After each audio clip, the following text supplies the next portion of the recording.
Então, gente, ó, dando sequência nas nossas atividades, então eu deixei esse módulo, né, como geometria descritiva e introdução ao desenho técnico, tá? Porque basicamente a gente vai tentar fazer essa relação inicial aí com o desenho técnico, né? Então, já que nós temos o desenho descritivo e o desenho técnico na sequência, então como que um vai acabar se complementando, enfim, como um vai acabar impactando no outro, tá? Então, coloquei para vocês então algumas informações iniciais aqui, né? Então, basicamente o que é a geometria descritiva, que a gente já comentou já, né, nas aulas lá iniciais aí. Então é a ciência que tem por fim representar então num plano as figuras do espaço. Então ela foi criada no fim do século XVIII aqui, tá? Pelo Gaspar Monge, né? Vocês já devem ter ouvido falar, tá? E aí a partir dele a gente vai ter então o método mongiano, tá? Que daí basicamente ele vai consistir em tentar representar, né, de maneira simultânea as projeções ortogonais de um objeto sobre dois planos perpendiculares entre si. Então a gente tem tanto o plano vertical quanto o plano horizontal, tá? E isso tudo que vai embasar o nosso desenho técnico, né, gente? Então por aí já começa essa relação que eu estava falando para vocês, né? É óbvio que a gente começou assim na disciplina aí com as construções mais básicas, como eu disse lá no início, né? Então aos pouquinhos a gente foi agregando informações, né? Então basicamente esse desenho técnico vai englobar então, né, todas as metodologias aqui, os procedimentos, né, que vão ser necessários para a gente conseguir desenvolver, comunicar e especificar então tecnicamente aqui, né, produtos, sistemas, né? E aí nós vamos utilizar o que? O método de representação da geometria descritiva, tá? Então aí que está essa relação. Então, como eu falei antes, né, a gente acabou trabalhando de maneira específica até o momento, né, trabalhando assuntos, né, que estão relacionados basicamente aí com o desenho geométrico, né, e com a geometria descritiva, e agora sim a gente tenta trazer isso para aplicação no desenho técnico, né, mas é claro, assim, num caráter mais inicial, né, gente, então depois vocês vão seguir trabalhando, enfim, em outros componentes aí, em outras disciplinas, tá? Então aqui só para poder exemplificar, né, então eu coloquei, ó, aqui basicamente nós temos as vistas essenciais, tá? E a perspectiva de uma cadeira, tá? Então, quais que são as vistas essenciais, né? Então, aqui a gente já consegue perceber, né, de cara, né, gente, ó. A vista frontal, tá? Então aqui nós temos a vista frontal com algumas medidas gerais, né, desse mobiliário, tá? Aqui embaixo já temos então a projeção da vista superior, tá? E aqui eu tenho a vista lateral esquerda, tá? Juntamente, então, foi trazido uma perspectiva dessa cadeira, né? Para a gente conseguir, então, fazer essa interpretação e essa leitura, né, desse objeto, utilizando basicamente estas projeções aqui, tá? Aqui eu coloquei para vocês um outro exemplo, tá? Então, nós temos aqui basicamente uma peça, tá? E essa peça ela tem a representação da sua perspectiva, né? Está aqui, tá? Temos também uma vista inferior, tá? Tá aqui essa vista inferior, tá? E uma vista frontal, enfim, né, que está aqui. E aí é claro que nós temos aqui toda a parte de especificação, né, dentro da prancha, né, a partir da necessidade de produção, principalmente, né, desta peça, né. Inclusive aqui, ó, foi colocado, né, na prancha, né, um plano de trabalho, ó, tá? Então tem uma sequência, enfim, aqui de atividades para você, enfim, considerar, né, este desenho que está sendo apresentado, né, a partir então deste detalhamento, né, e aí sim elaborar então essa sequência aqui de atividades, tá? Então assim falando um pouquinho sobre as projeções, tá? Então eu tenho uma projeção cônica ou central, então basicamente aqui o centro dessa projeção está a uma distância finita do plano de projeção, tá? E os raios projetantes são divergentes, tá? Então justamente o que eu quis representar isso para vocês aqui a partir do nosso desenho, né? Então basicamente a partir desta projeção, tá? eu vou ter então as minhas diferentes representações, aí, sejam através de vistas ou até mesmo da perspectiva, tá? E aqui eu identifiquei para vocês cada um dos itens, então só para poder trazer, né? O P aqui é o centro de projeção, né? O polo, o vértice, tá? Depois eu tenho o triângulo ABC aqui, né? Que é a figura plana no espaço a ser projetada. Então aqui está a minha figura, né? O alfa aqui, que é o meu plano de projeção, tá? Tá aqui o meu plano. E depois eu tenho aqui, né? Ó, PA, PB, PC, enfim, né? Que são os raios projetantes, tá? E aí depois o triângulo que vai ser formado justamente aqui, que é o triângulo esse ABC que está aqui embaixo, que é justamente esta projeção do mesmo sobre o meu plano alfa. Então assim, ó, o meu desenho técnico, digamos assim, né, seria a projeção desse triângulo aqui, tá? Então aqui eu tenho o triângulo, digamos assim, um objeto real, né? A partir da leitura eu vou ter então essa projeção aqui, né? Claro, só de maneira assim bem geral, né, para poder relacionar aqui com esta teoria, né? Também posso ter a projeção cilíndrica ou paralela da mesma forma, né? Então, ó, o centro de projeção está a uma distância infinita do plano de projeção, ok? E os raios projetantes são paralelos entre si. Então, a projeção cilíndrica pode ser, né? Basicamente, eu tenho ela aqui oblíqua ou eu vou ter ela ortogonal, tá, gente? Então, aqui os dois tipos, tá, gente? Só para poder trazer isso para vocês, né? Considerando esta teoria, né, sobre as projeções, então basicamente eu vou trabalhar com os meus diedros, tá? Ou seja, eu vou ter que localizar um determinado ponto no espaço, né, gente? Tá? E aí, claro, eu vou utilizar a projeção que é mais utilizada, que é justamente a cilíndrica ortogonal, tá? Então, basicamente aqui eu coloquei para vocês então algumas possibilidades. Então, eu tenho diferentes diedros aqui, né? Então, isso vai me resultar, digamos assim, em projeções distintas, tá? E aqui depois eu coloquei, ó, os planos, no caso aqui, os dois, né? Tá, o π e o πr, né? Determinam no espaço 4 projeções iguais, que basicamente vão ser então esses meus diedros, né? Tá? Então, só para poder ilustrar aqui, né? Também tem então a épora, né, que a épora é para desenhar e interpretar as projeções, né? Então a gente precisa que esses dois planos de projeção sejam representados, né, numa superfície plana, como eu estava falando no início ali, né? Então isso é obtido fazendo-se com que um dos planos, né, seja rebatido sobre o outro. Então você faz um giro de 90 graus aqui em torno da linha de terra, tá? Aqui está a minha linha de terra, né, gente? Tá? Ou seja, fazer com que os planos horizontal e vertical sejam coincidentes. Então, como eu falei lá no início da definição, né, eu considero aqui os dois planos, né, e o resultado para mim vai ser essa épora aqui, tá? Então, o rebatimento desse plano de projeção, tá? Aqui é só a parte teórica, né, gente? Já vai ficar mais claro para vocês aí quando a gente mostrar os exemplos, né? Então, o estudo do ponto também, então, para melhor localização desse ponto, né, a gente vai utilizar um terceiro plano de projeção, tá, de perfil aqui, né, perpendicular aos outros dois e com uma posição arbitrária em relação aos mesmos, né. Então, basicamente, aqui a gente vai ter então, as coordenadas, o x, o y e o z, que é o que a gente vai ter contato aí, praticamente em qualquer software aí de desenho, tá, gente? Então, basicamente, aqui eu tenho, né, a abscissa, que é o x, né? Então, é a projeção da distância do ponto A ao plano de perfil. No caso, eu botei aqui π duas linhas, né? O afastamento, que é o y, então é a projeção da distância do ponto A ao plano vertical, tá? Então, π'.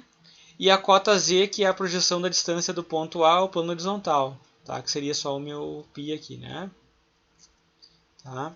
Então aqui eu tenho então os diedos de projeção, os rebatimentos desses planos e eu tenho aqui a minha épora. Então olha como é que vai se comportar toda esta relação, né, gente? Ó, eu tenho o meu cubo aqui, ó, digamos esse cubo projetado aqui, né? Tá? Em um determinado diedro aqui. E aqui eu já tenho o rebatimento dele, né? e aqui por fim o meu resultado na Apple. Então assim, ó, o que eu tenho aqui no meu terceiro desenho é basicamente o resultado que depois a gente vai trazer para dentro da prancha técnica. Tá? Então é daqui que sai, enfim, a nossa representação gráfica. Tá? Então o rebatimento do plano de perfil, no caso aqui, é feito num giro de 90 graus sobre o plano vertical, ou seja, fazendo com que os mesmos sejam coincidentes. Então aquilo que eu estava falando antes ali, né? Então depois eu tenho aqui, né, os segmentos de reta paralelos ao plano de projeção, tá? Então a gente consegue perceber aqui, né, ó, tá? Então ele vai estar sempre paralelo aqui, né? Tá? Então a sua projeção se apresenta em verdadeira grandeza, ou seja, com sua medida e sua inclinação reais, né? Não importa então a posição do plano, né, se está horizontal, vertical ou de perfil, que é justamente o que eu estava mostrando aqui, né? Essa projeção vai ser sempre em verdadeira grandeza, tá? Posso ter também segmentos de reta perpendiculares ao plano de projeção, tá aqui, né? Logo, o que vai acontecer aqui, ó? O nosso resultado vai ser o quê? Vai ser um ponto, né? Tá? Tudo vai depender da forma que ele vai estar se relacionando, enfim, aqui, né? Tá? Então não importa qual a posição do plano, né? Então, novamente, né? Horizontal, vertical, perfil. A projeção será sempre um ponto. Tá? Então a gente consegue perceber aqui, né? Esta relação entre o segmento e reta e o plano de projeção. Tá? O terceiro aqui, né, então oblíquos, né, em relação ao plano de projeção, que seria uma terceira possibilidade. Então olha aqui, ó, ele está oblíquo, né, gente? Ó, todos estão oblíquos, né? O que vai acontecer nesse caso? Ó? A sua projeção se apresenta como um segmento de reta com deformação linear, ou seja, eu vou ter medidas diferentes. Então, olha só, o que eu tenho aqui que está oblíquo, né, ele vai ficar retilíneo, tá? Então não importa aqui a posição do plano, novamente, né? Agora a projeção terá sempre uma deformação linear, tá aqui, né? Deformou, né? A minha percepção aqui do AB, né, vai ser como se fosse então um segmento de reta retilíneo aqui, né?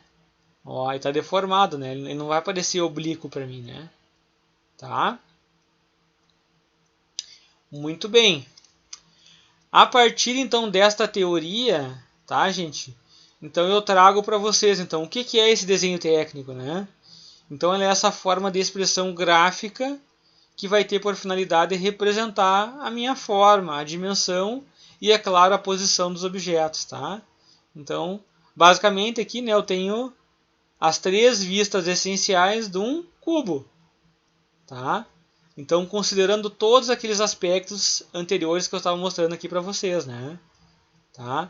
Então, como que vai se dar então cada uma das representações aqui desses segmentos, né, nos planos de projeção, tá? Muito bem. Então, eu vou fazer isso através do que? De vistas ortográficas, tá? Então, o que é essas vistas ortográficas, né? Elas vão ser essa transcrição das formas tridimensionais desse objeto para um plano que é bidimensional, no caso o plano de papel, né? Onde as diferentes vistas então são arranjadas da melhor maneira para a leitura e interpretação desse objeto. Tá? Então aqui eu já tenho toda aquela relação que eu apresentei para vocês inicialmente ali, né? Os diedros, tá? A linha de terra, os dois planos aqui, o horizontal e o vertical, tá? Então esta representação das vistas é feita através das projeções ortogonais, né? Então, como eu falei antes, a partir dos seus 4 diedros, tá? Então aqui depois eu coloquei para vocês então as três possibilidades, né? Primeiro, segundo, terceiro e quarto diedros, né? E aí, claro, eu vou ter relações diferentes aqui entre esses elementos, tá, gente? Então, ó, o primeiro diedro, né? Região limitada pelo plano vertical superior e o plano horizontal anterior, tá? Então está aqui, ó, é esta relação, tá? Então tudo vai depender de como eu localizar então este objeto, né? Para depois eu ter um resultado com relação à minha projeção. O segundo, ó, limitado pelo plano vertical superior, muito bem. e o plano horizontal posterior. Então aqui já tem uma diferença também, né, gente? Tá? O terceiro, ó, é o plano vertical inferior, no caso aqui, ó, tá? E o plano horizontal posterior. Então eu troquei aqui, no caso, meu plano vertical. E o quarto diedro já é o plano vertical inferior, então eu mantive, né? Só que eu tenho o plano horizontal anterior, tá? Então são diferentes relações aqui para mim depois entender como é que vai se dar o desenho, né? Ou melhor, a projeção desse determinado objeto. O que mais? Então, basicamente vai influenciar aqui, né? Como que vai se dar essa relação entre o observador, o plano de projeção e o seu objeto, tá, gente? Então eu coloquei para vocês aqui, né? Embora esse observador esteja no infinito, né, na projeção cilíndrica ortogonal, o mesmo foi colocado na ilustração para que você possa perceber melhor a ordem que cada elemento está, tá? E aqui eu coloquei para vocês então os dois exemplos, tá? No caso o primeiro e o terceiro. Então, ó, a relação que eu tenho é esta, né? Ó, observador, objeto e plano de projeção, né? Considerando o meu plano horizontal. Já o plano vertical, né? Observador, objeto e plano de projeção. Tá? Então olha aqui, ó, sempre eu tenho que cuidar do observador, que é o que eu vou enxergar, né, gente? Tá? Sempre tentando ver o resultado desta relação. Tá? Então no caso aqui, o meu objeto que está aqui em azul, né? Aqui eu tenho a sua projeção, né? Tá? Então no caso no primeiro diedro e aqui eu tenho no terceiro, tá? A mesma coisa, tá? Só vai mudar a posição, é claro, né? Olha só, tá? Plano horizontal, observador, plano de projeção e objeto. Plano vertical, observador, plano de projeção e objeto também, tá? Muito bem, tá? Então depois eu coloquei para vocês aqui uma definição do que é então a visão espacial, né? Que é basicamente essa capacidade de visualizar mentalmente um objeto tridimensionalmente, considerando então essas projeções ortogonais bidimensionais. Então é esse exercício que nós temos que fazer, né? Tá? Então a gente tem que trazer do tridimensional para o bidimensional, e é claro, a partir do momento que nós temos o desenho bidimensional, né? Somente através de um desenho técnico, né? Então por isso que nós padronizamos o mesmo, a gente tem que fazer essa leitura e essa interpretação para conseguir transformar ele no tridimensional novamente. Então é isso que ele está se referindo, né, a partir dessa definição. Tá? Então aqui eu peguei só um outro exemplo, né, colocando um objeto também bem simples, né? Tá? Então eu tenho aqui o desdobramento, enfim, aqui, né, a partir então das suas projeções ortogonais bidimensionais, né? Então eu tenho todas as vistas aqui do meu objeto, né? A partir desse desdobramento e a partir desse entendimento anterior aqui que eu trouxe para vocês, tá? Com relação aqui aos meus diedros, tá, gente? Ó, para ficar assim mais fácil, né? Então, ó, a minha frontal, tá? Está aqui, né? Vou fazer uma projeção e vou ter a minha superior, tá? Da mesma forma, eu tenho lá em cima a minha inferior, né? Vou colocar para o lado aqui, eu vou ter a lateral esquerda, tá? Vou colocar para o outro, vou ter a lateral direita, né? E ainda tenho, a partir do desdobramento, a minha posterior, tá? Depois eu coloquei para vocês aqui só para poder identificar, né? Eu tenho também simbologias, né? Eu posso trabalhar aqui, ó, tá? Para o primeiro diedro, eu vou trabalhar com esse tipo de simbologia, então fazendo a relação ali, né? Justamente como é que eu vou apresentar então as minhas vistas, né? E o terceiro diedro eu vou apresentar desta forma, tá? Então isso pode ser uma informação que eu possa trazer na minha prancha, né? No meu selo, tá? Lembrando que o sistema mais utilizado para nós é o sistema europeu, né? Que é o primeiro diedro, tá? Então basicamente é esse aqui que a gente vai acabar detalhando mais para poder fazer as atividades posteriormente, tá? Então aqui eu já trago para vocês um exemplo. Então eu tenho aqui, né, no primeiro diedro, basicamente estão as minhas projeções, tá? Estão todas aqui nominadas para vocês, né? Ó, vista frontal o A, né, vista superior o B, a vista lateral esquerda o C, a lateral direita o D, né? A inferior o E e depois a posterior o F, tá, gente? Então, basicamente, aqui vai ter o meu resultado, né? A partir desta projeção, né? Considerando, então, meu primeiro diedro, tá, gente? Que é o que eu estava trazendo antes para vocês ali nos outros exemplos, né? Então, aqui, novamente, né? Para ficar também mais claro, né? Tá? Então, aqui uma casinha, né? Então, ó, vou fazer o mesmo exercício, né, de projeção, tá? E aqui eu tenho a planificação. Ó, frontal, lateral esquerda, lateral direita, outro lado, novamente. A fachada posterior. Em cima aqui eu tenho a minha inferior e aqui embaixo eu vou ter a minha cobertura, tá, gente? Então é a mesma relação. O que vai mudar vai ser o objeto, né? Mas esta projeção aqui está no primeiro diedro, tá? Outros exemplos aqui para vocês, tá? Então, ó, um objeto aqui mais simples, né? Tá? Da mesma forma. Aqui também, ó. Tá? A frontal, a superior e a lateral. Aqui eu estou trazendo só as vistas essenciais, né, gente? Novamente, né? As vistas essenciais são a frontal, a superior e a lateral esquerda, tá? Por isso que eu estou dando ênfase para essas, né? Outro exemplo aqui mais acima, né? Então, as três. E aqui embaixo a mesma coisa também, tá? Então, olha como é que fica a relação das linhas, né? Como eu estava falando naquela parte teórica inicial ali, né? Olha como é que se dá a relação das linhas aqui, né? Olha como é que fica no caso aqui, né? Essa projeção para mim, tá? Ou a parte circular no caso aqui da peça, tá? Ó, a linha que está aqui, né? Ela está representada na lateral aqui, né? Da mesma forma, né? Olha a relação então entre as vistas, né? Como que eu vou fazer isso então, né, gente?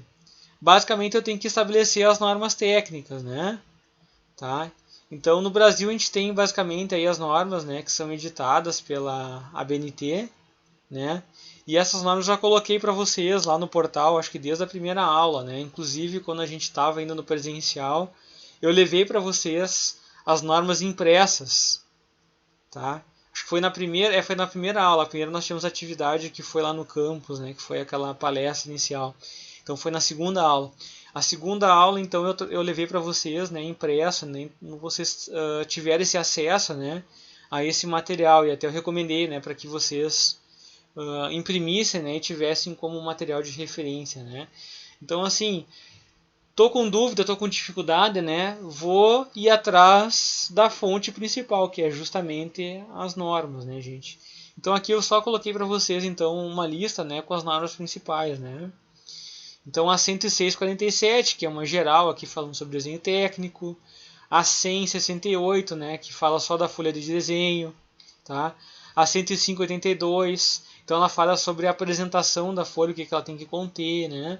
A 8402, que é com relação só aos caracteres pré-escritos, que a gente já comentou já anteriormente. A 8403, que é sobre linhas, também eu já comentei para vocês. Tá? A 131/42, que é com relação ao dobramento de cópia, essa aqui eu não cheguei a mostrar, mas dependendo do tipo de prancha que vocês escolherem, então do tamanho, né, vocês podem verificar a partir dessa norma, né, como fazer o dobramento correto, tá? A 81/96, que é com relação às escalas, essa aqui eu já passei para vocês. A 101/26, que é com relação à cotagem, desenho técnico, tá? Eu vou mostrar na aula de hoje. A 100/67, que é os princípios gerais de representação. Então, alguma coisa eu já estou trazendo, né, a partir dessa explicação inicial, tá? Mas eu tenho mais informações aqui na norma, né, por completo. Depois eu tenho a 122/98, que também o foco está no corte, tá? E também a questão das rachuras, que não é o assunto para desenho descritivo, né? No momento é mais para desenho técnico, tá? Mas enfim, só para vocês também terem já a referência. E também tenho a 64/92, que é com relação aos projetos de arquitetura, tá? E também aqui uma norma bem geral que de repente vocês já podem ter tido contato, né, em outras disciplinas, aí, enfim, mas é importante já considerar ela, enfim, dentro dessas normas iniciais aí, tá, gente? Por fim, aqui para fechar essa primeira parte, né, eu coloquei assim, ó, cara, de maneira assim bem geral, né, gente? Quais que são as etapas então de um projeto, tá? Considerando então aquilo que eu estava falando para vocês, né? Então, basicamente, vocês vão ter que iniciar com o planejamento do desenho. Então, pensar que eu tenho vistas, eu tenho cortes, eu tenho detalhes, eu posso ter perspectivas, tá? Então, eu tenho que pensar então o que eu vou ter a partir deste universo aqui de possibilidades, né? O que eu preciso trazer, tá? Depois eu vou ter que escolher então o tamanho da folha, né? Considerando tudo que eu vou mostrar aqui, né? Então, que folha que eu vou utilizar, né? Sei lá, vai ser quantas pranchas esse projeto, né?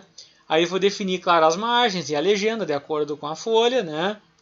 Vou definir as escalas que eu vou utilizar para cada representação, porque eu tenho aqui, ó, desenhos diferentes, né, gente, ó, vistas, cortes, detalhes, perspectivas, então eu posso trabalhar com escalas diferentes, tá? Depois eu vou escolher a forma que eu vou representar, então no primeiro ou no terceiro diedro. Então basicamente aqui ó, é utilizado o primeiro, tá, gente? Então podem trabalhar até com o sistema americano, né? Dependendo de onde vocês forem projetar posteriormente, aí, né? Pode acontecer de vocês trabalharem com um padrão americano, tá? Com o terceiro diedro. Mas o mais utilizado, como eu estava comentando antes, né? É o primeiro diedro, tá? Por isso que a gente acaba fazendo então mais exercícios, né, e detalhando muito mais o primeiro diedro, tá? Mas os dois são praticamente a mesma coisa, só vai mudar a ordem aqui das minhas vistas, né, a organização dessas vistas, tá? A quinta etapa, desenhar então as vistas propriamente dito, tá? Na sexta eu vou verificar a graficação, tá? Quando eu falo graficação, eu estou me referindo ao que aqui, ó? As linhas visíveis, tá? As linhas que estão ocultas, basicamente, tá? No sétimo, ao fazer a marcação de cortes, tá? Então, às vezes eu não vou conseguir mostrar tudo através de vistas. Então, eu vou ter que cortar isso, né? Por exemplo, uma planta baixa, né? Ela é um corte, né? Para me mostrar o que vai ter dentro, enfim, desse projeto, dentro desse ambiente, enfim, né? Tá? Oitavo, aqui, ó, vou realizar o dimensionamento, então vou colocar as cotas gerais, basicamente. O nono, fazer a identificação, tá? Então, vistas, observações, né? Vou colocar essas informações na minha prancha. O 10, vou desenhar os cortes ou os detalhes, tá? O 11, vou verificar a minha graficação, então, né, as linhas e a rachura, tá?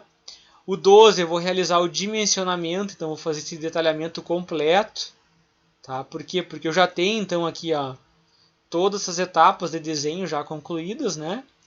O 13 vou fazer a identificação agora dos cortes, detalhes e observações. E o 14 eu fecho então com o preenchimento da minha legenda e vou fazer depois a revisão dessas pranchas, né? Então assim, né, parece fácil, né, gente, mas aqui é bastante trabalho envolvido, tá? Então eu tentei listar para vocês de maneira geral, né? Pode ser uma referência, não, claro, não só para agora, porque a gente vai acabar exercitando só de maneira assim bem básica, né? Mas para outros projetos, né, vocês podem seguir, né, essas etapas aqui para tentar, digamos assim, né, não esquecer de nada, né, tentar, enfim, ter uma sequência de atividades para depois poder conferir aquilo que vocês forem desenvolver. Ok? Fechamos então essa primeira parte aqui, gente.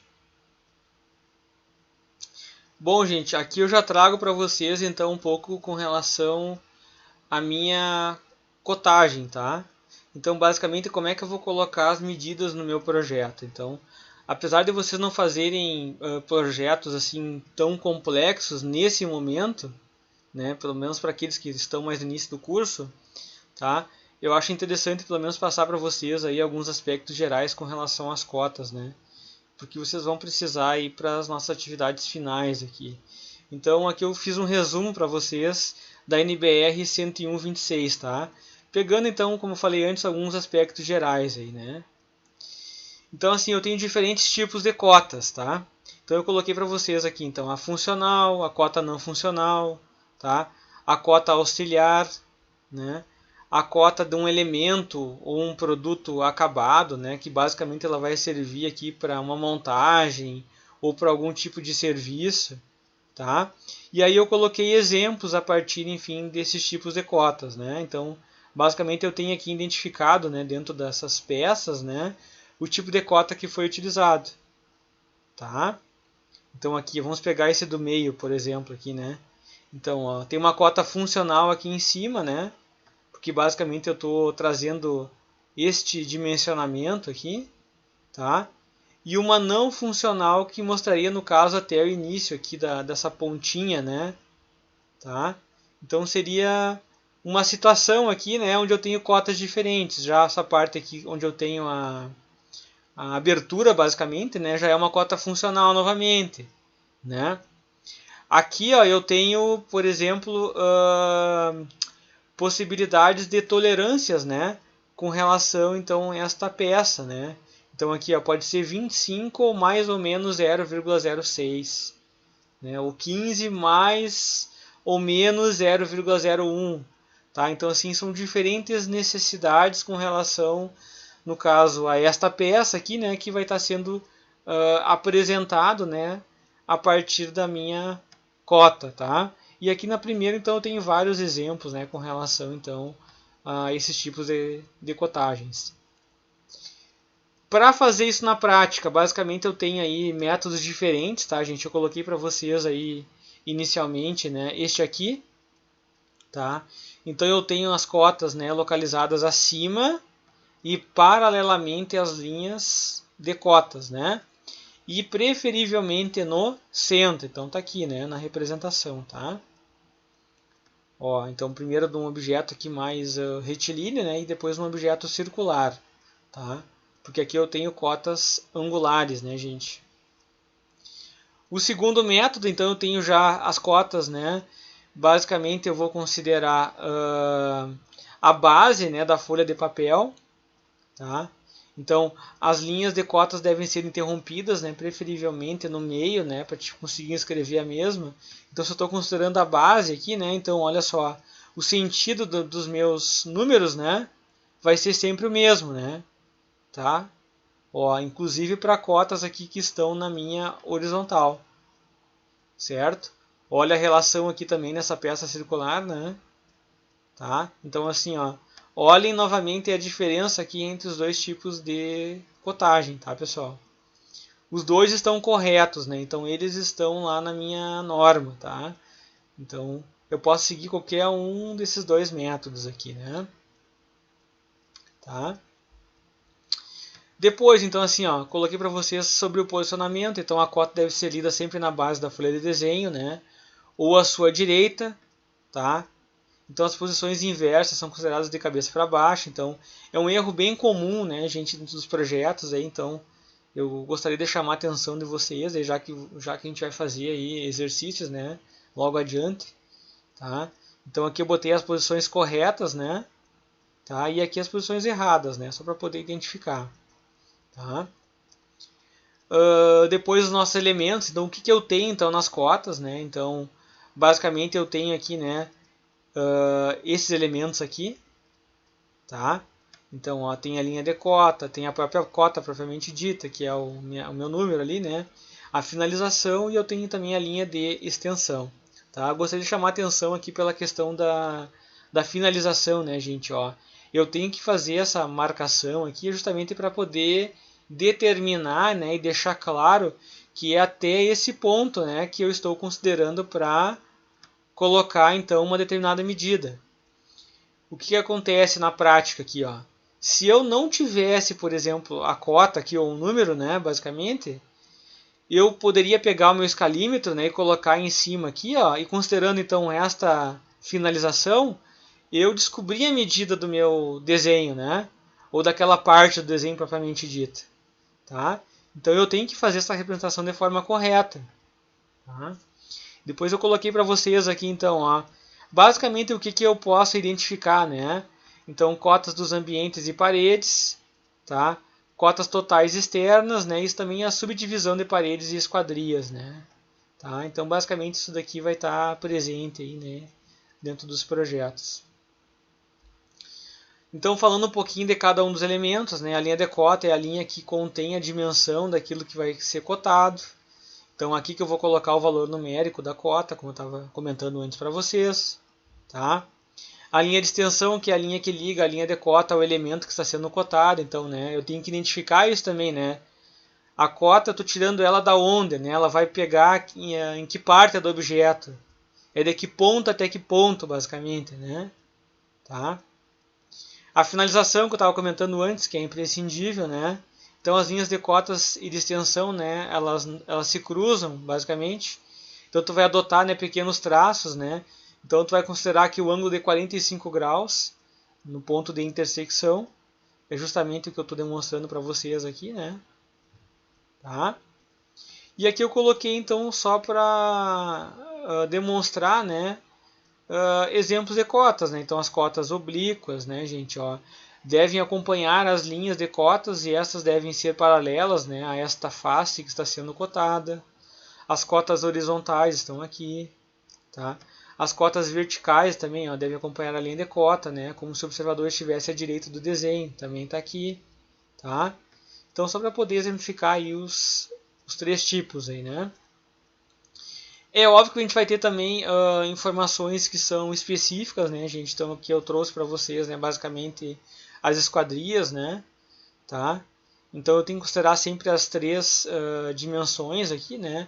A largura, a altura da esquadria, né, e a altura do peitoril, tá? E se eu estiver me tratando aqui de porta, então eu vou trabalhar basicamente com a largura, né, e a altura da porta, tá? Então eu não preciso colocar, por exemplo, uma cota, né, padrão aqui, né, com linha, né? Eu posso trazer isso inclusive de forma mais resumida, né, considerando simplesmente a relação que eu tenho aqui entre essas diferentes dimensões aqui, né? Tá? Mas eu tenho que trazer essas informações, tá? Então sempre trazer no caso essas três aqui para minha janela, basicamente aqui, né? Tá? E quando eu estiver me referindo às portas, né, trazer as duas aqui, né, a largura e a altura. Aí aqui eu já trago para vocês alguns exemplos, então, né? Então eu posso utilizar esse dimensionamento, né, nos projetos conforme for a minha necessidade, né? Então um exemplo aqui é em cadeia, né? Então justamente a gente consegue perceber aqui, né? Ó, então eu tenho cada parte cotada aqui, né? Até fechar o objeto, olha, outro ponto a ser observado, né? Ó, inclusive aqui, ó, este cantinho, ó, eu não conseguiria colocar a minha cota aqui dentro, né? Meu número, né? Então eu vou deixar para fora, né? Eu vou fazer a indicação, ó, no caso com as flechinhas, né? Nesse modelo, né? Trazendo que eu estou me referindo a esta parte. E a cota eu coloco aqui para fora, tá? Também por elemento de referência, então é uma outra possibilidade. Ah, este aqui é o detalhe que é importante para mim destacar, né? Então esse início aqui, ó, é o meu elemento de referência, então vou botar a partir dele, ó. Então a partir desse 150 aqui, né, eu vou puxar os demais, ó. Ah, o início aqui, ó, 420, 640, então é uma cota um pouquinho diferente, né? Porque ela está dando ênfase para esse início aqui. Posso trabalhar também com cotas por coordenadas e também de forma combinada, né, gente? Então aqui eu trouxe para vocês também, né, por coordenadas, né? Imagine aqui que eu tenho uma peça aqui, né? Então eu tenho diferentes furações aqui, ó, inclusive com diâmetros diferentes também, tá? Então se eu fosse cotar aqui ia ficar poluído, né? Ia ficar um monte de linha passando uma por cima da outra. Ia ficar ruim para eu poder conseguir fazer a interpretação. Então o ideal é fazer por coordenada, né? Então eu vou dar basicamente as coordenadas do x e o y, né? Então aonde que vai estar a partir do meu eixo aqui, né? Tanto que eu delimitei aqui que aqui é o meu ponto zero. E depois aqui a partir dessa tabela eu vou trazer inclusive o meu diâmetro, né? Que é justamente o que está sendo identificado aqui, tá? E a combinada é aquela cota que vai utilizar então diferentes tipos de cota aqui, né? Conforme for a minha necessidade, então, tá? Eu posso utilizar então diferentes possibilidades para conseguir trazer informação da melhor maneira possível para o meu projeto, tá? Depois aqui eu já trouxe para vocês então exemplos também, ó. Ah, como é que eu vou cotar então cordas, tá? Arcos, ângulos, né? E os raios, né? Tá? Então aqui exemplos, né? Dos três primeiros e aqui depois eu coloquei os raios para vocês, né? Tá? Aqui como eu tenho simplesmente um arco, né? Então não é uma circunferência fechada, né? Por completo. Então eu tenho a dimensão geral e eu tenho aqui a indicação só do raio, né? Trazendo o centro, né? Outro aspecto importante trazendo aqui é basicamente a minha linha de simetria, né? Que está marcando o centro aqui, né? Ó, o traço e ponto, né? Então eu consigo perceber que a peça é simétrica, tá? E também eu consigo indicar onde é que está o centro, tá? Outra possibilidade também é trabalhar com elementos equidistantes. Então, olha esse primeiro aqui, né? Tá? Então, basicamente, o que, que acontece aqui, né? Eu tenho uma cota inicial que está me indicando aqui, né? Que eu tenho 15, tá? Então, a partir do início da peça aqui até o centro, para indicar esse primeiro furo. E depois eu coloquei uma cota aqui, ó, que é uma cota um pouco diferente, que é justamente esta cota aqui, ó. 5 vezes 18 e entre parênteses eu coloco 90. O que significa isso? Tá? Significa então que eu tenho que 5 elementos, tá aqui, né? 1, 2, 3, 4, 5, tá? Então 5 elementos, 18 que vai ser a distância centro a centro, tá? Então centro a centro aqui de cada um deles, e 90 que vai ser a distância total, ou seja, a distância que eu tenho daqui até aqui. Então, ao invés de eu colocar aqui várias cotas, né, individuais, aqui, digamos assim, né, eu estou colocando essa cota, dá para dizer assim, combinada, né, com essas informações gerais. Então, se eu colocar dessa maneira, eu já consigo perceber, eu estou repetindo esse objeto 5 vezes, esse objeto inicial. Na verdade, aqui só o furo, né, mas enfim, né. Vou ter então a distância de centro a centro, que é de 18, e vou ter a distância total, que é de 90. Então, é isso que eu estou trazendo a informação. E no exemplo de baixo eu coloquei a mesma situação, só que no caso agora para ângulos, né, gente? Então pode acontecer também essa situação, né? Então imagina aqui uma peça, né? Então ela vai ter um eixo em comum aqui, né? Tá? Então eu vou mostrar que eu tenho a variação basicamente aqui, né? Tá? De 10 graus entre cada centro aqui dos meus furos, tá? E no total eu vou ter 50 graus. E assim por diante. Então a mesma relação que eu fiz para o primeiro exemplo, eu vou fazer então para o segundo também. Tá? Para fechar então esse resumo aqui sobre cotas, eu coloquei para vocês sobre plantas baixas. Tá? Então nas plantas baixas, basicamente a gente vai adotar aqui um símbolo, né, para informar a cota de altura de determinados pontos do projeto também. Então, para quem ainda não teve nenhum contato, né, com esse tipo de projeto, né, só para poder trazer essa informação, né. Então não precisa vocês representarem a cota, né, de cada peça, né, mas sim cada vez que tiver diferença de nível, no caso aqui, né, pode ser a rua, a calçada, né, sei lá, o número de pavimentos aqui, né, tá? Então tu coloca aqui o sinalzinho trazendo, né, mais ou menos, né, em função da localização, então, né, a partir, enfim, desse nível aí, né, tá? Então no caso desse exemplo que eu estou mostrando para vocês aqui, né, então eu tenho uma planta baixa de um escritório, tá? Eu tenho aqui a identificação trazendo a área desse ambiente, né, 8,32 metros quadrados. E aqui está então a minha cota de nível, né, gente, ó, com esta simbologia.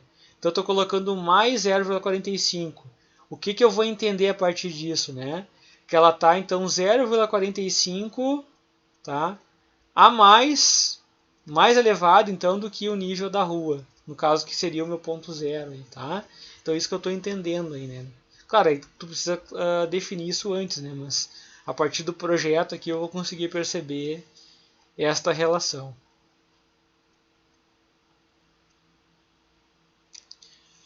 Bom, então trazendo um pouco mais sobre a planificação, já que nós estamos desenvolvendo aí um exercício específico sobre sólidos geométricos, tá? Então tem uma relação com o desenho técnico, né? Mas a gente vai ter algumas particularidades, então por isso que eu achei importante trazer para vocês um arquivo complementar, tá? Então, basicamente eu coloquei para vocês aqui uma definição.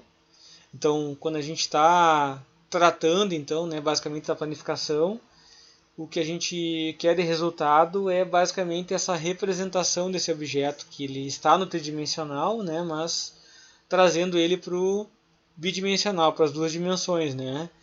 Então, para isso a gente tem que construir, né, cada superfície externa desse sólido, né, do modo como essa figura seria então no plano, né, respeitando então, é claro, as suas medidas, né, gente.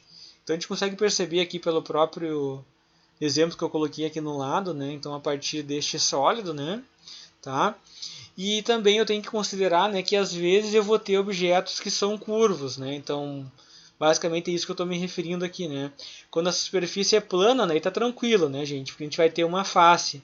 Agora, quando ela é curva, né, a gente precisa imaginar, né, como é que seria então se ele tivesse esticado ali, né? Então, para a gente conseguir perceber essa planificação. Então eu coloquei para vocês só alguns desses sólidos que a gente estudou, né? Peguei alguns exemplos aqui, né? Tentando trazer a planificação, porque basicamente é esse exercício que vocês vão ter que fazer, né? Vocês vão ter que, a partir das temáticas que foram definidas, né, para a atividade do Paper Toy, então vocês vão ter que pensar em como trazer então, né, a aplicação desses sólidos, né, para dentro da temática específica, né? Como que vocês vão trabalhar então com os sólidos, né? E a partir do tridimensional, depois vocês vão fazer então o exercício para planificar os mesmos, né? Então transformar eles no plano bidimensional, né? Tá, então eu coloquei aqui alguns inicialmente, né? Só para a gente poder visualizar. E aí também eu trouxe a situação ali quando eu tenho objetos que são curvos, né?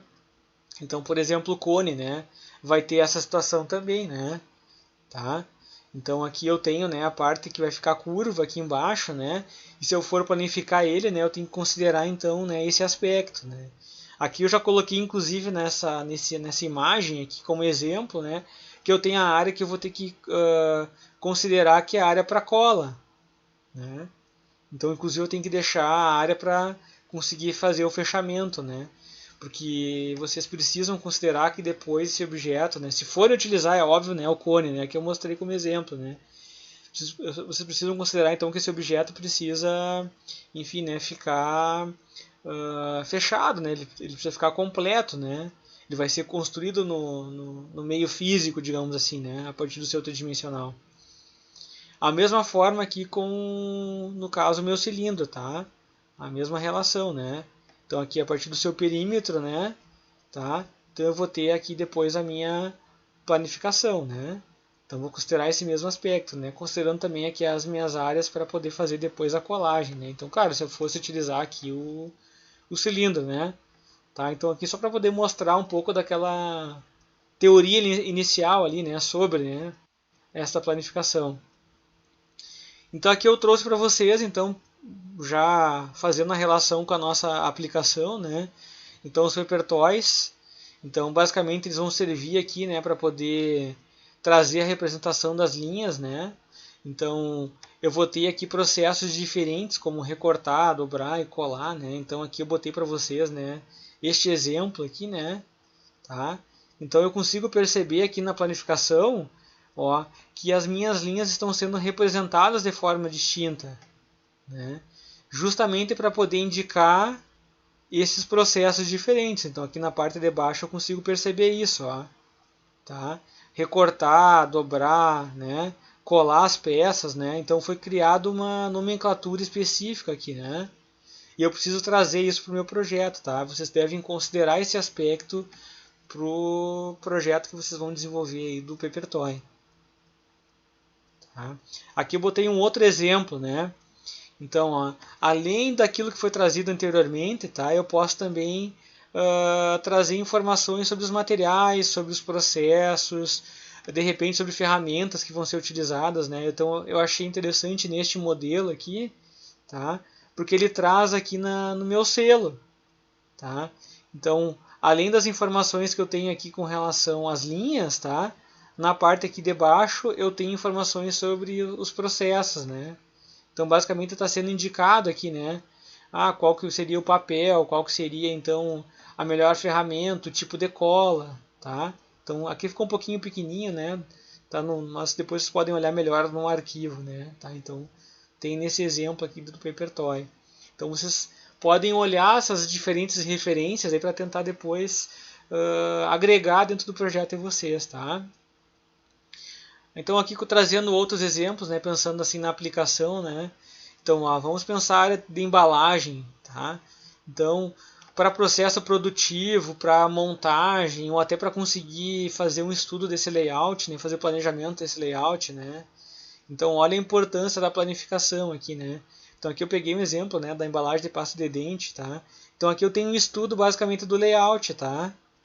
Considerando então a planificação aqui da embalagem, ó. Então ali, ó, cada número, né, está indicando um item diferente, né? O logotipo, onde é que vai estar, a aba de colagem, a data de validade, instruções de uso, ó, ingredientes, aba de montagem, o set ali, fabricante, depois o código de barras, os benefícios do produto, enfim, foi feito todo um planejamento, né, considerando a planificação da minha embalagem. Da mesma forma aqui no segundo exemplo, né, peguei aqui do caldo de galinha, tá? Então, o logotipo, né, a aba de montagem, a aba de colagem, a data de validade, o lote, ingredientes, código de barras, instruções de uso, informações nutricionais, né? Então tem diferentes aspectos que devem ser considerados, né? É óbvio que vocês não vão fazer projeto de embalagem agora, aí, né, gente? Não é nem o foco, né? Tá? Eu acho que eu não sei se vocês vão trabalhar diretamente, né? Porque no curso de design a gente tem uma disciplina específica para design de embalagem. Não sei se vocês chegam a fazer algum exercício, né? Pelo menos a partir dessa área, né? Mas, enfim, tá? Aqui eu achei interessante trazer para vocês para ver possibilidades mesmo de aplicação, né? Não só através do Papertoy ali que foi o exercício escolhido, né? Para vocês poderem fazer essa relação com os sólidos, né? Mas para vocês verificarem como é importante, né, esse tipo de projeto e como é importante fazer esse tipo de exercício, né, considerando então a possibilidade de planificar então esses objetos tridimensionais. Aqui outros exemplos, né, eu coloquei aqui essa aqui é uma embalagem então para esta tenda aqui, né, para de criança, tá? Então aqui basicamente eu tenho a planificação e eu tenho ela toda com a impressão já, assim, né, porque aqui eu estou considerando, inclusive, já o estudo de cores, né? Então, como é que eu vou estar avaliando o layout, é óbvio, enfim, né? Então, inclusive eu consigo ver aqui, né? Tem as linhas, está um pouquinho pequeno para vocês, mas eu tenho as linhas vermelhas aqui, né? Que vão estar indicando justamente onde é que estão as áreas da minha embalagem, né? E eu tenho a impressão, digamos assim, a arte, né? Que ela está um pouco além, né? Justamente para considerar essa margem de segurança aqui, né? Para mim conseguir contemplar, digamos assim, né, a impressão em toda a face, né, da embalagem, né. Um outro exemplo que eu peguei aqui também com os mesmos critérios, né, então essa aqui é uma embalagem desse produto aqui, que eu imagino que seja tipo uma caixa, né, para guardar os carrinhos, que é no formato de carrinho basicamente, né. Tá, então ela tem uma janela aqui, né, então é aquela janela que fica visível, né, para poder mostrar o produto, né, dentro da embalagem, né? Então, considerando os mesmos aspectos, né, dá para enxergar as linhas aqui fraquinhas, né, e eu consigo enxergar a relação também aqui da impressão, né, e ela serve basicamente para mim conseguir avaliar também este layout, tá? Então eu achei interessante trazer para vocês aqui, né, até mesmo porque, como eu falei antes, né, eu não sei se vocês vão abordar isso em outros momentos durante o curso, mas eu achei interessante trazer então pelo menos um resumo, né, para mostrar então, né, como a gente vai se relacionar com esse tipo de projeto aqui, né.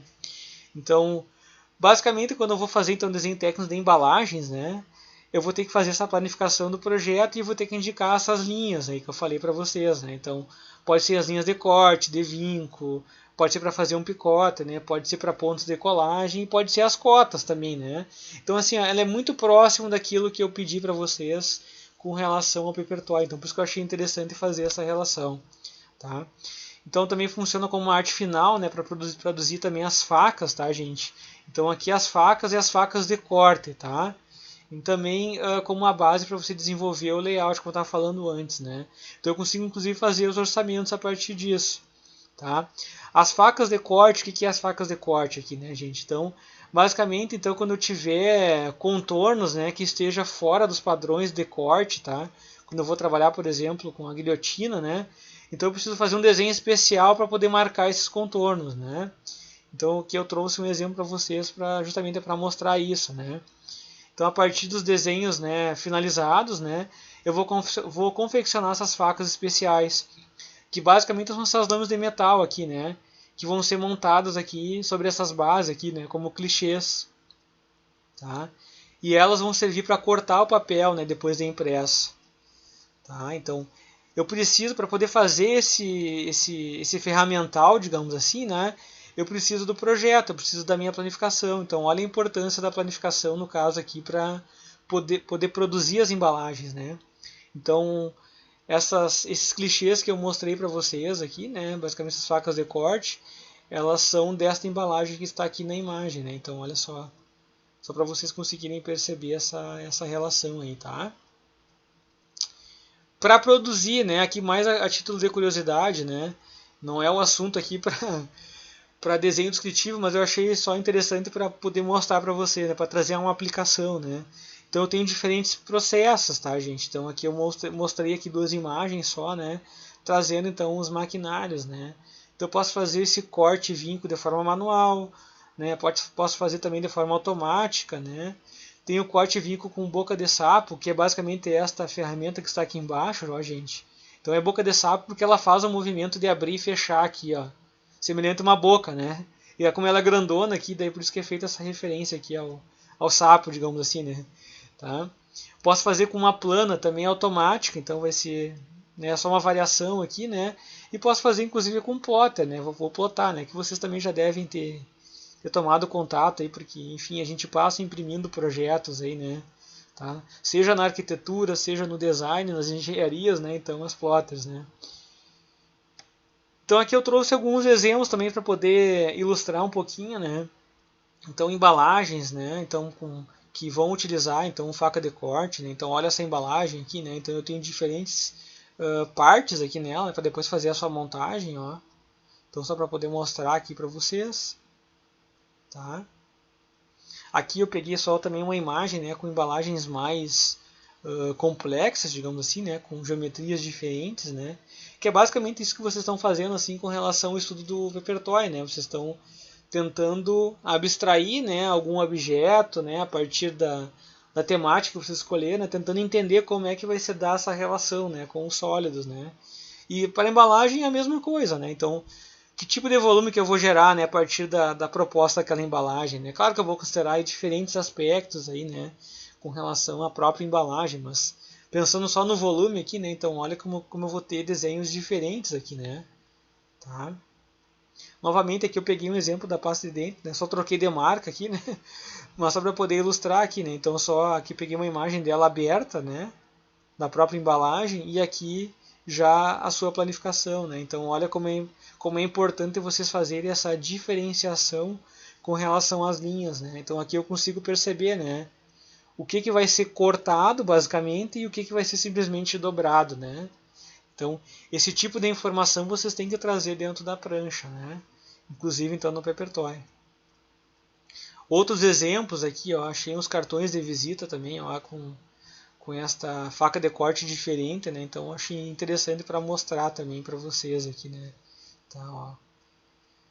Esse aqui inclusive forma um sofazinho aqui, né? Mas é bem legal, né? Então, gente, eu tenho assim algumas especificidades, tá? Então a embalagem ela pode, no caso, usar, né, uma simbologia própria, como eu estava comentando, né? Então eu tenho que utilizar essa simbologia, né, para poder permitir essa caracterização e esse entendimento, tá? E aí eu vou ter que indicar na legenda, né, a simbologia que eu vou adotar. Aí eu posso trazer o material que eu vou estar utilizando, enfim, né, para deixar isso claro para quem for produzir, né? Aqui eu coloquei um exemplo só para poder mostrar, né, gente, ó. Então eu tenho informações sobre o projeto, no caso aqui, né? E eu tenho a simbologia que foi criada, né? Então a linha aqui contínua, né, para o corte, depois a tracejada para o vinco, ó, aqui traço com 2 pontinhos quando for meio corte, aqui se for serrilha, aqui picote, cara, aqui eu tenho diferentes possibilidades, né, mas só para poder ilustrar, né.